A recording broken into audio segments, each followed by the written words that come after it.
Dr. Bogdick did something. He took patients who were having headaches, and he said, you know what, let me feel your neck, and let me see if there's a sore spot. Okay. So, he would feel the neck. Da, da, da, da, da, da, da. Is there pain anywhere? Blah, blah, blah, blah, up and down the left and right side. And the patient would say, there, that's sore. So then what would he do? He would inject that sore, what is called your facet joint. So each side of our neck, we have joints, they're little joints, and they help guide the movement. So we can turn and do things with our neck, drive our car, and things like that. Okay. When one of these gets out of alignment and is swollen and inflamed, it starts to set in motion some interesting things neurologically. Remember how the doctors say there isn't a nerve that connects, how can you get pounding behind your eye from your neck? There isn't a nerve that goes there. Well, Dr. Bogdick was able to show that in fact there is, and it's a really interesting connection.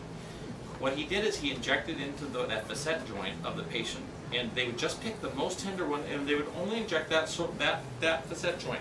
You know how many of the headache patients had their headaches resolved by doing that? It was virtually 100%. Whoa. You know how far down he went? He went down as far as C6. And you go, well, that's really interesting. So this is published. But one of the things that I appreciate about what he ended up saying is describing how that could have an impact on behind the eye. These, what a lot of people would describe as migraine headaches. These really, you know, this sort of thing, how behind the eye. If you look neurologically, there is the cranial nerve, right? So each of our, like our face is supplied by a cranial nerve. In fact, it's in the division, it's cranial nerve 5, which is the distribution. So we know the cranial 5, it's up inside of the head. This is why, where do they look? They look inside the head. They're looking for a tumor that could affect cranial nerve 5 or something. They would never look to the neck because it's all inside of your head. But you know what happens? The nerve, this cranial nerve number 5, does something really interesting. The cells of that cranial nerve that are all up here, they don't just stay up there. You know what they actually do? They travel down the brain and they go down to as low as the 3rd neck bone in your neck. So even though all the nerve is up here and it supplies the face, cells from that so what we call the nucleus of cranial nerve 5 go down as low as here. You go, well, okay, that's interesting. You know what it just happens to coincide with is the tract carrying the information about pain and joint reception from the neck, those facet joints. So essentially his theory was, and this matches what I see immensely, it's a great explanation. I think what happens is the irritation from the subluxation in the neck, the message signals come up and they spill over, stimulating those nuclear cells of cranial nerve 5, causing what you perceive as a headache. Now, we still have another problem, because how far down did he go in the neck? 6. Down to C6. You go, well, wait a minute. If the nuclear cells go, okay, to C2, C3, something like that in the neck, how in heaven's name does this information from C6 get up to that? Well, you know what the nerves do when they come into your spinal cord? Let's say the nerve from this part of my hand, when it goes in, you realize it doesn't just go in and then up. It goes to the outer portion of the spinal cord and it jumps some levels. You realize that? The entire nerve system is built this way. It's absolutely phenomenal. What it allows for is if we have damage in a certain part of our spinal cord, the nerve system is built so it has the capacity to reroute and go around certain things. In each one of us, we're wired this way. But what that does is you can have a problem as low as C6 still spilling over and stimulating that whole tract that affects cranial nerve 5. You go, oh my goodness. So when we start to realize this, then receiving a chiropractic adjustment to your neck makes a whole lot more sense. And this has to do with Neurology 101, but that Dr. Bogdick is the first one to do this. Now, this handout that I gave you, this is another one. This is the rectus capitis posterior minor. And so this is going to be a muscle that I want you to, and I have a couple different print-offs here. So if you look at the one from the side, this tells you where it is relative. So this is your eyeballs in the front. This is your brain. Okay. So can you picture that it's in the base of your skull? Now, the reason I don't buy this whole tension versus migraine, do you understand that the one that would be described as a migraine headache or experienced as a migraine headache for you would be more likely to become from one of your facet joints. Okay?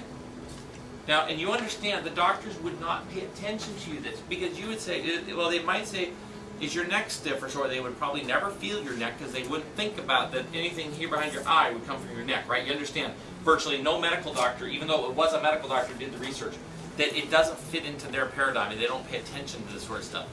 I pay attention to it because this is my life.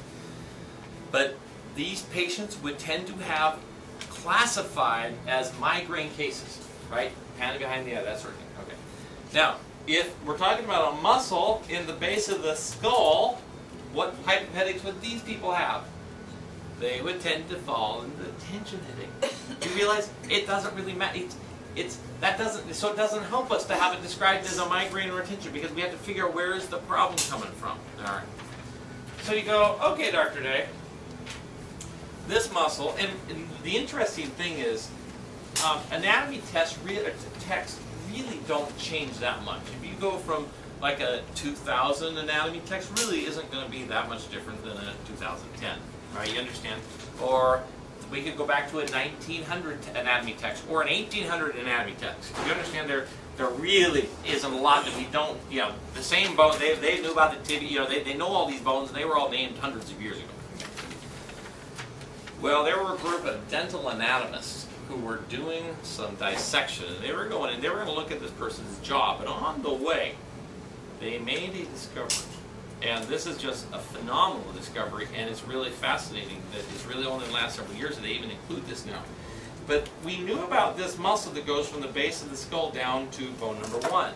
What they didn't know was that there was an attachment from the muscle itself going to this strip here. What do you think this thing is, this bluish color? What do you think that is? Blood? It's not blood.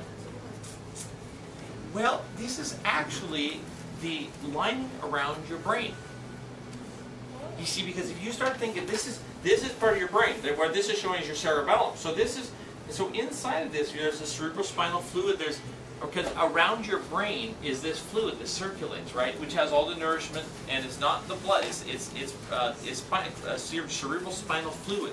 Okay, and to keep all that, because the brain is inside of that, it's encased in the dura mater and the pia mater. There's several different linings, but the hardest one, the most outer one, that holds our brain and all the fluid that surrounds the brain, kind of encapsulates, keeps it all intact, is there. That muscle hooks into that lining. You go, well, that's interesting. Why is that there? And more importantly, why didn't anyone ever figure it out? So here's the theory. The theory is we move our head forward and backwards, right? This strip of muscle functions like a shock absorber to keep the tension around your brain at a pretty consistent level. So I can move my head forward and backwards, and it will dampen kind of like a receiver, almost kind of like a piston, almost kind of keeping it so it doesn't fold in on itself. So we don't have this tugging and pulling all the time. What do you think would happen if that muscle were to go into spasm? It would no longer function as a dampener, would it? Huh. So let's say you're a medical doctor and you have a headache patient, and you conclude it's up there. What are they going to want to do? Cut it. They'll want to cut it. And for some people, it can be a miraculous recovery. I mean, it can change your life. Okay, now, but the problem is, why is it there? It's not there for surgeons to go in and have a procedure that they can cut it off. It's there because our bodies function better if we have that dampener. So what we have to do is we have to find a way to actually work on that area without that. So, people have headaches. When we take and we pull their head, it can be an amazing, amazing thing with headaches. And it has to do with the attachment of this little muscle, the extension of the muscle, to the lining of the brain. It can absolutely change your life with chiropractic.